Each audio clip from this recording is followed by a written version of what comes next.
हर 12 साल में आयोजित होने वाला कुंभ मेला दुनिया का सबसे बड़ा धार्मिक और सांस्कृतिक आयोजन है। यह आयोजन भारतीय संस्कृति, आस्था और आध्यात्मिकता का अद्भुत संगम है।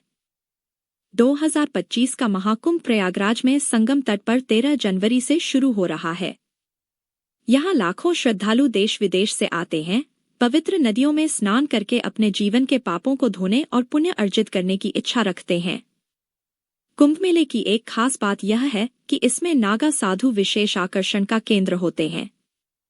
ये साधु न केवल अपनी रहस्यमय और तपस्वी जीवन शैली के लिए प्रसिद्ध हैं, बल्कि उनकी आध्यात्मिक शक्तियों को लेकर भी लोग उनकी ओर खिंचे चले आते हैं।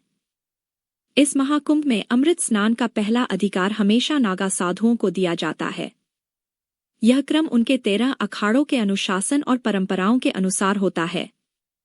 भाग्य बदलने वाली चीजें। ऐसा माना जाता है कि नागा साधु के हाथों से मिलने वाली कुछ चीजें व्यक्ति के भाग्य को बदल सकती हैं। 1. गले की माला का आशीर्वाद। अगर कोई नागा साधु अपनी गले में पड़ी माला को आपके ऊपर फेंक दें, तो इसे भगवान का विशेष आशीर्वाद माना जाता है। यह माला सौभाग्य और खुशहाली का प्रतीक है।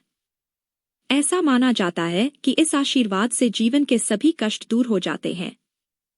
2. भभूति का महत्व। नागा साधुओं की विभूति को पवित्र और चमत्कारी माना जाता है।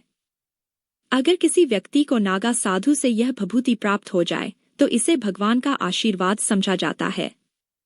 यह भभूति जीवन में सुख समृद्धि और मानसिक शांति लाने में सहायक मानी जाती है। आध्यात्मिकता और आस्था का संगम। कुंभ मेले में नागा साधुओं की उपस्थिति भारतीय धार्मिक परंपराओं की गहराई और उनके महत्व को दर्शाती है। उनकी तपस्या और साधना के कारण लोग उनकी ओर खिंचे चले आते हैं। उनका आशीर्वाद और उनके द्वारा दी गई चीजें श्रद्धालुओं के लिए अनमोल होती हैं। कुंभ मेला न केवल धार्मिक आयोजन है, बल्कि यह भारतीय संस्कृति और आस्था की शक्ति का प्रतीक भी है। नागा साधुओं का सान्निध्य और उनका आशीर्वाद श्रद्धालुओं के लिए एक अद्भुत आध्यात्मिक अनुभव लेकर आता है, जो उनके जीवन को सकारात्मक दिशा में बदल सकता है।